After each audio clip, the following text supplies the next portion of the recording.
ሶስተኛው የምናየው መስቀል መሳለም ነው። መስቀል መሳለም ነው። ስለ መስቀል መሳለም እንግዲህ ከሰዓት አንፃር አጠር አድርጌ ለመግለጽ እሞክራለሁ። ስለ መስቀል ትንሽ ነገር እንበል። መስቀል መስዋዕት ሆኖ ራሱ የሰዋበት ወንበር ነው። መስቀል መስዋዕት ሆኖ እንግዲህ ራሱ መስዋዕት ተቀባይ ራሱ ሰዊ ሆኖ ነው እኛን በዋጋ የገዛን ከድህነት ከሞት ወደ ህይወት ከጨለማ ወደ ብርሃን የመለሰን። ስለዚህ ያም ያደረገው ደግሞ በመስቀል ላይ ነው። ሌላም የክርስቶስ ደም የፈሰሰበት ነው። መለኮታዊ የክርስቶስ ደም የፈሰሰበት ነው። መለኮት የተዋሃደው ማለት ነው። መለኮት የተዋሃደው የክርስቶስ ደም የፈሰሰበት ነው። መለኮታዊ ፍቅርም የገለጸብን ነው። በዚህ መስቀል ላይ መለኮታዊ ፍቅሩን ገልጾልናል። እንግዲህ እስከ ሞት ድረስ በመታዘዝ ማለት ነው። ሌላው መስቀል ለምናምንበት ለኛ ኃይላችን ነው። ብርሃነ ዓለም ቅዱስ ጳውሎስ አንደኛ ቆሮንቶስ ምዕራፍ 1 ቁጥር 18 ላይ እንደምናየው መስቀል ለማይሞት ሞኝነት ነው፣ እኛ ለምናምነው ግን ኃይል፣ ቤዛ፣ መድኃኒት ነው ብሎ እንደገለጸው እኛ ለምናምንበት በመስቀል ቤዛነት አግኝተናል ብለን ለምናምን እሱ ሁሉ ጊዜ ኃይላችን ሆኖ ይኖራል ማለት ነው። ኃይላችን ሆኖ ይኖራል። ሌላው መስቀል ሰውና እግዚአብሔር የታረቁበት ታላቅ አደባባይ ነው። በ5500 ዘመን በአባታችን አዳም በደል ምክንያት ሰው ሁሉ ከእግዚአብሔር ርቆ የሚኖር ነበር። ወይም ደግሞ ከእግዚአብሔርና በሰው መካከል ትልቅ የኃጢአት ግድግዳ ተጋርዶ ነበር። ትልቅ ጠብ ነበር። ሰው በፈጠረው በደል ምክንያት በፈጠረው ጠብ ምክንያት ጠብ ጫሪው ራሱ ሰው ስለነበረ በፍርድ ላይ ሆኖ ነበረ፣ ከእግዚአብሔር ተለያይቶ ነበረ። ስለዚህ የእግዚአብሔር ከሱ ጋር እንድንታረቅ ዋና የመታረቂያ አደባባዩ መስቀል ነበር ማለት ነው። ስለዚህ መስቀል ልክ በዚህ መልኩ አስቀድመንም በአቴበ ገጽ እየገለጽ ነው እንደነበረም ሁሉ ጠላትን የሚያረግ ስለሆነ ሰይጣንን የሚያረግ ስለሆነ በእኛ ላይ ያለው ዋጋ በጣም ትልቅ ነው ማለት ነው። ለኛ ያለው እርባና ለኛ ያለው ዋጋ በጣም ትልቅ ነው ማለት ነው። ሰው በጣም የምንወደው ሰው እንኳን ሰላምታችን የምንገልጸው በመሳሳም ነው። ሰላምታችን የምንገልጸው በጣም የምንወደው ከሆነ እንግዲህ እንደ ቅርበት ነው። በርቀትም እጅ በመንሳት ሰላም የምንለው አለ። እንዲሁም ስንከፋም ደግሞ ሰላም ሳንልሆም እንሄዳለን። እንዲሁም ቀረብ ስንል በእጅ ሰላም እንበባላለን። በጣም ስንዋደድ ደግሞ ተቃቅፈን ነው ሰላምታችን የምንገላለጽ። ስለዚህ የመስቀሉ ፍቅር በእኛ ላይ ደግሞ ፍቅሩ በመስቀሉ እስከገለጸልን ድረስ የመስቀሉ ፍቅር በእኛ ላይ ደግሞ በጣም ትልቅ ነውና ፍቅራችንን በመግለጽ የምናደርገው ነው ማለት ነው። ፍቅራችንን ለመግለጽ እንግዲህ መስቀል ብዙውን ጊዜ በአባቶቻችን በካህናት ነው መስቀል ቡራኬ የሚሰጠው። ከሶስቱ የክህነት ማዕረጋት በሁለቱ የመስቀል ቡራኬ ይሰጣል። እንደሚታወቀው ሶስቱ የክህነት ማዕረጋት የሚባሉት ኤጲስቆጶስነት፣ ቅስናና ዲቁና ነው። ወይም ዲያቆን፣ ቀሲስ፣ ኤጲስቆጶስ ብለን የዲያቆን ማዕረግ መስቀል የማሳለም ስልጣን የለው። መስቀል የማሳለም ስልጣን ያላቸው ካህን ወይም ቀሲስና ኤጲስቆጶስ ወይም ጳጳሱ ናቸው ማለት ነው። ከነሱ በተለያዩ በመጾር መስቀልም በመቀደሻው በትልቁ መስቀልም በእጃቸው መስቀልም እንባረካለን። አባቶች ሲባርኩ ለእያንዳንዳችንም የየራሱ የሆነ የማዕረግ አገላለጥ የሚሰጥ የአሰላለም ስርዓት አለ።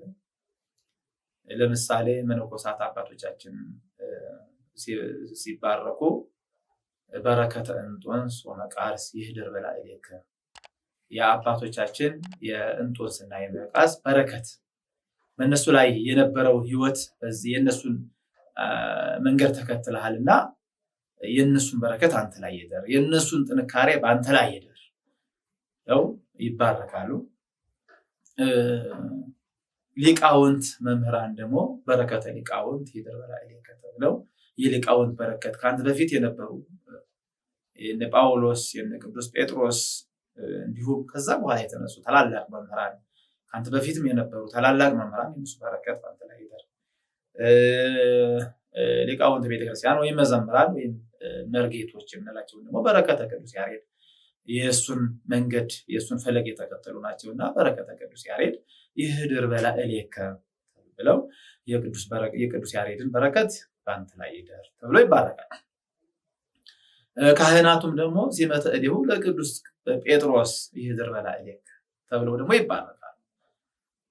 እንግዲህ በምድር ያሰርከው በሰማይ የታሰረ ይሆናል፣ በምድር የፈታኸው በሰማይ የተፈታ ይሆናል ተብሎ ስልጣን የተሰጠው ያ ስልጣን የተቀበሉ ናቸውና የእሱ ሕይወት የእሱ በረከት የእሱ ረድኤት በአንተ ላይ ይደር። እንግዲህ ዲያቆናትን ደግሞ በረከተ እስጢፋኖስ ይድር በላዕሌከ ብለው ይሳለማል ማለት ነው።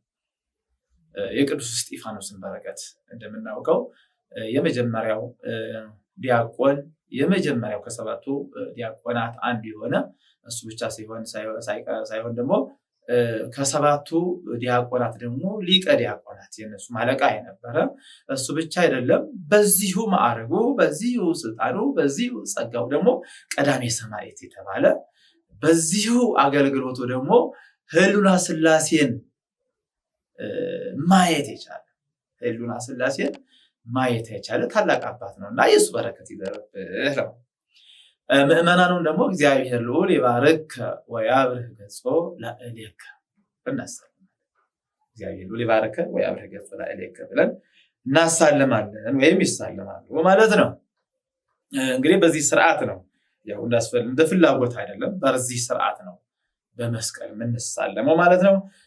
በግንባራችን መስቀሉን ስናስነካው በሐሳባችን ያለውን ኃጢአት ያርቅልናል። በአፋችን ስንስመው ደግሞ በአንደበታችን እንግዲህ እንደሚታወቀው ኃጢአት በሶስት መንገድ ይሰራል። በሐሳብ በተግባርና በቃል ይሰራል።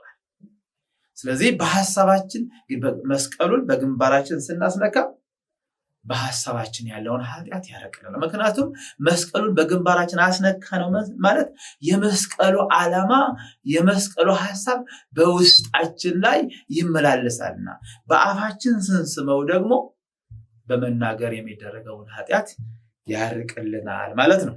የተወደዳችሁ የክርስቶስ ቤተሰቦች እንግዲህ እስካሁን ያነሳናቸውን ሶስት ነጥቦች እግዚአብሔር በፈቀደና እግዚአብሔር በወደደ መጠን ሊቃውንት አባቶቻችን ከዚህ በበለጠ አምልተውና አስፍተው ያመሳጠራሉ።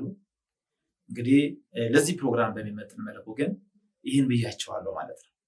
አምላካችን እግዚአብሔር በልቦናችን ያሳድርብን። ፊታችንን በማማተብ ምስክርነታችንን፣ ፊታችንን በትምህርተ መስቀል ማማተብ ደግሞ ሰይጣን ጠላትን ማራቃችንን ከኛ ለማራቅ የተጠቀምንበት፣ መስቀል መሳለም ደግሞ ኃጢአት ከኛ የምናረቅ መሆናችንን ልንገነዘብ ያስፈልጋል ማለት ነው። ይህ ሐሳብ በነገራችን ላይ ዛሬ ያነሳናቸው ነጥቦች ዕለት ዕለት ከኛ ጋር የሚኖሩ ናቸው። ዕለት ዕለት ከኛ ጋር ያሉ ናቸው። ሁል ጊዜ የምንተገብራቸው ናቸው። በዝርዝር እንዳየናቸው ደግሞ ለእያንዳንዱን ጥቅም ስናየው ደግሞ በህይወታችን ውስጥ ትልቅ ዋጋ በዘላለም ህይወታችን ውስጥ ትልቅ ትሩፋት ያላቸው ናቸው። ስለዚህ በደንብ ተረድተን በደንብ አውቀናቸው በደንብ ዋጋ ሰጥተናቸው በደንብ አስበንባቸው ልንተገብራቸው ያስፈልገናል። ምናልባት ማተብ የምናስር ከሆነ በማተቡ ልክ ተረድተነው ካልሆነ ዋጋ አይኖረውም ማለት ነው። የጌጥ ነው ሊሆን የሚችለው። ማማተብ ከሆነ በአግባቡ የማናደርገው ከሆነ እጅ ከማወዛወዝ ውጪ ሌላው ጥቅም ላይኖረው ይችላል ማለት ነው። መስቀል መሳለም ከሆነ በመረዳትና ጥቅሙን ከማሰብ አንጻር ካልሆነ ያው ማንኛውም አካል ስሞ እንደሚሄድ ሊሆን ይችላል።